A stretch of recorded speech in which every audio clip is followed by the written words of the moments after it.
আসসালামু আলাইকুম রহমতুল্লাহ। সুপ্রিয় দর্শক, আজকে মা বোনদেরকে দেখিয়ে দেব কিভাবে অজু করতে হয়। 5 ওয়াক্ত নামাজের জন্য অজু করা হচ্ছে ফরজ। কিভাবে সুন্দর করে অজু করতে হয় আমরা অনেকেই অজু করতে জানি না। অনেকে প্রশ্ন করেন, হুজুর আমরা সঠিকভাবে অজু করতে জানি না, দয়া করে আমাদেরকে অজুর নিয়মকানুনগুলো শিখিয়ে দেবেন। চলুন আজকে আমরা শুরু থেকে শেষ পর্যন্ত অজুর নিয়মকানুনগুলো আপনাদেরকে শিখিয়ে দিচ্ছি। আজকে চিত্রের মাধ্যমে আপনাদেরকে দেখিয়ে দেব কিভাবে সুন্দরভাবে অজু করতে হয়। অজু করার জন্য বসার জায়গা, অজু করার জন্য কিভাবে বসার জায়গা নির্ধারণ করবেন। পবিত্র স্থানে কিবলামুখী হয়ে বসা হচ্ছে মুস্তাহাব। উঁচু জায়গায় বসে অজু করা হচ্ছে মুস্তাহাব, যাতে অজুর ব্যবহৃত পানি নিচে চলে যায়। এখানে দেখুন চিত্রের মাধ্যমে আপনারা কিভাবে অজু করবেন। উঁচু জায়গায় বসে অজু করবেন আর অজুর পানিগুলো যাতে নিচু জায়গায় চলে যায় এই জায়গা দেখে অজু নির্ধারণ করবেন। তারপরে হচ্ছে অজুর বসার জায়গা। অজুর পানি পাত্র কিভাবে কোন জায়গায় রাখবেন। অজুর পানির পাত্র রাখার জায়গা, পানি ঢেলে নিতে হয় এমন পাত্র হলে সে পাত্রটি বাম দিকে রাখা, আর পানি হাত দিয়ে তুলে নিতে হয় এমন স্থান হলে পানির পাত্র ডান দিকে রাখা হচ্ছে মুস্তাহাব। এখানে চিত্রের মাধ্যমে আপনাদেরকে দেখিয়ে দেওয়া হলো কিভাবে কোন জায়গায় বসে আপনি অজু করবেন এবং পাত্রটি কিভাবে রাখবেন। তারপরে হচ্ছে পানির পাত্র সহ বসার জায়গা। অজুর নিয়ত।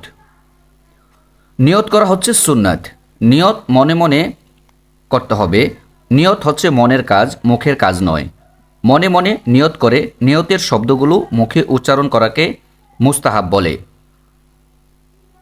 নাওয়াইতু আন আতাওয়াদ্দাআ লিরফইল হাদাসি ওয়াইস্তিজাবাতি লিসসালাতি ওয়া তাকাররুবা ইলাল্লাহি তাআলা। যারা আরবিতে পারেন না, এখানে বাংলায় উচ্চারণ দেওয়া হলো, আপনারা উচ্চারণটি দেখে নেবেন।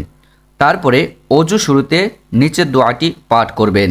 বিসমিল্লাহির রহমানির রহিম, বিসমিল্লাহিল আলিয়্যিল আযীম, আলহামদুলিল্লাহি আলা দীনিল ইসলাম। এখানে উচ্চারণ দেওয়া আছে, আপনারা যারা যারা আরবি পারেন না আপনারা উচ্চারণটি দেখে মুখস্থ করে নেবেন। আজকে আমরা চিত্রের মাধ্যমে, এখানে চিত্র দেওয়া আছে, চিত্রের মাধ্যমে অজু করার নিয়ম কানুনগুলো আপনাদেরকে শিক্ষা দেব। 1. অজু করলে ডান হাতে পানি নিয়ে ডান হাতের কবজি 3 বার ধৌত করবে। এরপর ডান হাতে পানি নিয়ে বাম হাতের কবজির উপর পানি ঢেলে 3 বার ধৌত করবে। হাতে নাপাকি থাকলে যে কোনো উপায়ে প্রথমে ধুয়ে নিতে হবে। 2. পুকুর, নদী ও খাল বিলে অজু করলে উপরোক্ত নিয়মে হাতের কবজি পর্যন্ত 3 বার ধৌত করবে। 3. ছোট পাত্র হলে বাম হাতে পাত্র ধরে ডান হাতের উপর পানি ঢেলে ডান হাত 3 বার ধৌত করবে। এরপর পাত্র ডান হাতে ধরে বাম হাতের উপর পানি ঢেলে বাম হাত 3 বার ধৌত করতে হবে। 4. পাত্র বড় হলে ছোট পাত্র দিয়ে পানি তুলে পূর্বের নিয়মে হাত ধুয়ে নেবে। 3 বার ধৌত করা হচ্ছে সুন্নাত। এখানে চিত্র দেওয়া আছে, ডান হাতের কবজি, বাম হাতের কবজি। কিভাবে ধৌত করবেন চিত্রগুলো লক্ষ্য করবেন। তারপরে আঙ্গুল দিয়ে মেসওয়াক করা। কুলি করার পূর্বে মেসওয়াক করা সুন্নাত। মেসওয়াক অজু করার পূর্বেও করা যায়।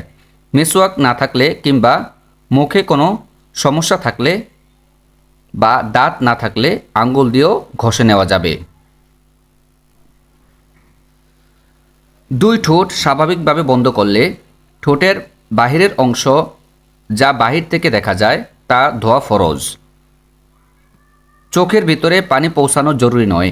মুখমণ্ডল ধোয়ার সময় স্বাভাবিকভাবে চোখ বন্ধ করলে চোখের যে অংশ দেখা যায় তা ধোয়া ফরজ। চোখ খোলা কিংবা বন্ধ রাখার ব্যাপারে বাড়াবাড়ি না করা উচিত। চোখের বহিরাংশ ময়লা জমলে তা মুছে ফেলে সেখানে পানি পৌঁছানো ফরজ। তবে চোখের ভিতরে ময়লা থাকলে যা স্বাভাবিকভাবে চোখ বন্ধ করলে বাহির থেকে দেখা যায় না এবং চোখের পর্দা দ্বারা ঢেকে যায়, তা মুছে ফেলে সেখানে পানি পৌঁছানো ফরজ নয়। চোখের ভ্রু, চোখের পাতার চুল, চোখ ও কানের মধ্যবর্তী হাড়ের চুল, গোঁফ, চোয়ালের চুল, নিচের ঠোঁটের নিচের লোম, থুতনির লোম পাতলা বা ঘন হোক ধোয়া হচ্ছে ফরজ। দাড়ি ও গোঁফ ধৌত করার মাসালা, এটা হচ্ছে পুরুষদের জন্য। দাড়ি খুব ঘন হলে ধোয়া ফরজ। চামড়ার পানি পৌঁছানো ফরজ নয়। পাতলা হলে চামড়ায় পানি পৌঁছানো ফরজ। দাড়ির যে অংশটুকু চেহারার সীমানার বাইরে তা ধোয়া ফরজ নয়, বরং সুন্নাত। গোঁফ গোঁফ যদি ঘন ও লম্বা হয় যাতে ঠোঁটের চামড়া দেখা যায় না, ওই ক্ষেত্রে চামড়ায় পানি পৌঁছানো ফরজ নয়। এমত অবস্থায় গোঁফ ধুয়ে ফেলবে এবং খিলাল করবে। ঘন দাড়ির উপর থেকে নজর করলে নিচের চামড়ার রং যদি বোঝা না যায় তাহলে তা ঘন দাড়ি, তা না হলে পাতলা দাড়ি বলে গণ্য হবে। চিত্রের মাধ্যমে আপনাদেরকে দাড়ি খিলাল করার নিয়মগুলো শিক্ষা দেওয়া হলো। ঘন দাড়ি খিলাল করার সুন্নাত। নিয়ম: মুখমণ্ডল ধোয়ার পর ডান হাতে পানি নিয়ে দাড়ির নিচের ভাগের থুতনিতে লাগাবে। তারপর ডান হাতের তালু সামনের দিকে রেখে গলার দিক থেকে নিচের দিক হতে দাড়ির মধ্যে আঙ্গুল ঢুকিয়ে উপরের দিকে টেনে আনবে। খিলাল 3 বার করবে। চেহারার বাইরের ঝুলন্ত দাড়ি ধোয়া ফরজ নয়, মাসেহ করা সুন্নাত। চিত্রের মাধ্যমে দেখিয়ে দেওয়া হলো কনুই কিভাবে ধৌত করবেন। 2 হাতের কনুই সহ ধৌত করবে। 1 বার ধৌত করা ফরজ, 3 বার ধৌত করা সুন্নাত। হাত ধৌত করার সময় আঙ্গুল খিলাল করবে যাতে আঙ্গুলের গোড়ায় পানি পৌঁছে যায়। এখানে দেওয়া হলো কিভাবে আপনি হাত ধৌত করবেন। এটা পুরুষ এবং নারী উভয়দের ক্ষেত্রে প্রযোজ্য। 1. হাতের তালুতে পানি নিয়ে আঙ্গুলের অগ্রভাগ থেকে ধৌত শুরু করবে। কনুই পর্যন্ত পানি পৌঁছার পরে হাতের অগ্রভাগ নিচু করবে যাতে করে ধৌত করা পানি আঙ্গুলের অগ্রভাগ দিয়ে নিচে গড়িয়ে পড়ে। কনুর দিক থেকে ধৌত করা। 2. কনুর দিক থেকে ধৌত করা শুরু করবে যাতে আঙ্গুলের অগ্রভাগ দিয়ে পানি গড়িয়ে পড়ে। এখানে চিত্রের মাধ্যমে দেখিয়ে দেওয়া হলো কিভাবে আপনি কনুর অগ্রভাগ ধৌত করবেন। এটা লক্ষ্য করে আপনারা ঠিক এভাবে অজু করবেন। নখে নেল পলিশ থাকলে, মহিলাদের ক্ষেত্রে, মা বোনদের ক্ষেত্রে নখে নেল পলিশ থাকলে সম্পূর্ণ উঠানো ব্যতীত অজু গোসল হবে না। অতিরিক্ত আঙ্গুল কিংবা তালু থাকলে তা সবই ধৌত করা ফরজ। নখে যদি মাটি লেগে থাকার কারণে সূচের মাথা বা তিল পরিমাণ জায়গা শুকনো থাকে তাহলে অজু হবে না। যে ব্যক্তি মাটির কাজ করে বা চামড়ার কাজ করে অথবা কাপড়ে রং লাগানোর কাজ করে তাদের হাতে এসবের মেশানো থাকলেও অজু জায়েজ হবে, কারণ তা দূর করা কঠিন। যে ব্যক্তি আটার খামির তৈরি করে এবং তা হাতে লেগে শুকিয়ে যায়, আটা যদি খুব সামান্য হয় তবে অজু জায়েজ হবে, অন্যথায় জায়েজ হবে না। এমন প্রসাধনী যা চামড়া বা নখে পানি পৌঁছার ক্ষেত্রে বাধা সৃষ্টি করে, ভালোভাবে ধোয়ার পর তা দূর করা না পর্যন্ত অজু বা গোসল সহি হবে না। মাছের আঁশ বা জমাট মোম অজুর অঙ্গ প্রত্যঙ্গ যদি লেগে থাকে তাহলে অজু সহি হবে না। প্রিয় দর্শক, এখন দেখিয়ে দেওয়া হলো চিত্রের মাধ্যমে হাতের তালু খিলাল করার নিয়ম। হাত এবং পায়ের আঙ্গুল খিলাল করা সুন্নাতে মুআক্কাদা। 1 হাতের আঙ্গুল অপর হাতের আঙ্গুল সমূহের মধ্যে প্রবেশ করাবে। 2. বাম হাতের আঙ্গুলগুলো একসাথে ডান হাতের পিঠের দিক থেকে ডান হাতের আঙ্গুলগুলোতে প্রবেশ করাবে। এখানে চিত্রের মাধ্যমে কিভাবে আপনি হাতের তালু এবং আঙ্গুল খিলাল করবেন সেটা দেখিয়ে দেওয়া হলো। আঙ্গুল খিলাল করার সময় হাত ভিজা থাকা প্রয়োজন, যেন পানি টপকে পড়ে। কোনো ব্যক্তির আঙ্গুলের মধ্যে যদি ফাঁকা না থাকে এবং আঙ্গুলের সাথে অপর আঙ্গুল এমনভাবে লেগে যায় যার কারণে ফাঁকায় পানি না পৌঁছার আশঙ্কা থাকে তাহলে খিলাল করা ওয়াজিব। প্রিয় দর্শক, এখন আপনাদেরকে দেখাবো চিত্রে মাথা মাসাজ করার নিয়ম। মাথার 4 ভাগের 1 ভাগ মাসাজ করা হচ্ছে ফরজ, সম্পূর্ণ মাথা মাসাজ করা সুন্নাত। পানিতে হাত চুবিয়ে বা হাতে পানি নিয়ে ঝেড়ে ফেলবে। অতঃপর ভেজা হাত একবার মাথায় ফিরাবে। 2 হাত ভিজিয়ে হাতের পুরো তালুর আঙ্গুলের পেটসহ মাথার অগ্রভাগে রেখে মাথা জুড়ে পেছনের দিকে টেনে নিয়ে মাসে করবে। সামনের অংশ থেকে মাসে করা সুন্নাত। এখানে চিত্রের মাধ্যমে দেখিয়ে দেওয়া হলো কীভাবে মাথা মাসে করবেন। আপনারা এটা লক্ষ্য করে দেখবেন।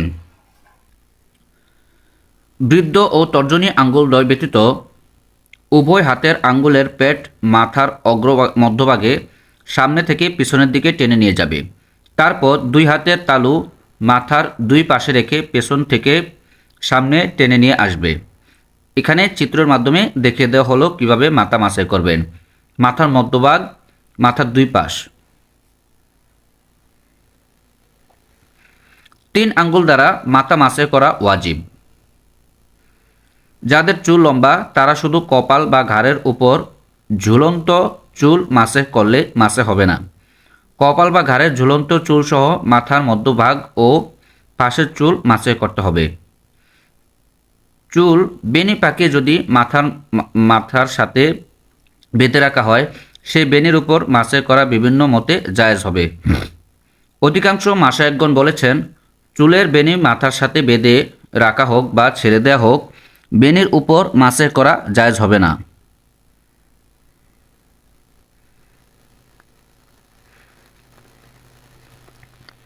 হাত ধোয়ার পর হাতের তালু ভিজা থাকে বা নতুন পানি দ্বারা হাতের তালু ভিজিয়ে মাথা মাসাজ করা হয়, উভয় অবস্থাতেই মাসাজ জায়েজ হবে।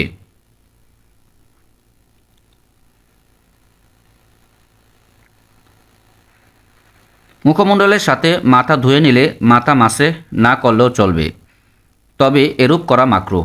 টুপি এবং পাগড়ির উপর মাসাজ করা জায়েজ নয়। অনুরূপভাবে মহিলাদের মাথার ওড়নার উপর মাসাজ করা হবে না। হাত থেকে পানি টপকাতে থাকলে এবং ওড়না ভেদ করে পানি মাথার চুল পর্যন্ত পৌঁছালে অবশ্যই মাথা মাসাজ জায়েজ হবে। চুলে খেজাব লাগানো অবস্থায় মাথা মাসাজ করা হলে যদি খেজাবের সাথে হাতের পানি লাগলে পানির রং পরিবর্তন হয়ে যায়, তাহলে মাসাজ জায়েজ হবে না। মাথা মাসাজ করার জন্য নতুন পানি নেওয়া সুন্নাত। প্রিয় দর্শক, চিত্রে কান মাসাজ করার নিয়ম দেখানো হলো। উভয় হাতের বৃদ্ধ আঙ্গুলের পেট দ্বারা কানের পেছনের অংশ মাসাজ করা। এরপর কনিষ্ঠ আঙ্গুলের অগ্রভাগ দ্বারা কানের ছিদ্র ও তর্জনী আঙ্গুলের মাধ্যমে কানের পাতার ভেতরের অংশ মাসাজ করা সুন্নাত। বাহরুর রায়েক, প্রথম খণ্ড, 26 নম্বর পৃষ্ঠা। এখানে চিত্রের মধ্যে দেখিয়ে দেওয়া হলো কিভাবে মাথা মাসাজ করার পরে আপনি কান মাসাজ করবেন। কানের পেছনের অংশ এটা, কানের ছিদ্র এটা, কানের পাতার ভিতরের অংশ। মাথা মাসাজের দ্বারা আঙ্গুলের পানি শুকিয়ে গেলে নতুন পানি নেওয়া উত্তম। প্রিয় দর্শক, এখন আপনাদেরকে বলে দেব গর্দান বা ঘাড় কিভাবে মাসাজ করবেন। চিত্রে গর্দান মাসাজ করার নিয়ম। উভয় হাতের 3 আঙ্গুলের পিঠ দ্বারা গর্দান মাসাজ করবে। বিশেষ দ্রষ্টব্য, গলা মাসাজ করবে না। গলা মাসাজ করা বেদাআত। আঙ্গুলের অবস্থা, মাসাজের ধরন। এখানে চিত্রের মধ্যে আঙ্গুল কিভাবে রাখবেন ঘাড় মাসাজ করার সময় সেটা দেখিয়ে দেওয়া হলো, এবং ঘাড় কিভাবে মাসাজ করবেন পেছন দিক দিয়ে এটাও দেখিয়ে দেওয়া হলো। এখন আপনাদেরকে বলবো গোড়ালি সহ পা ধৌত করার নিয়ম।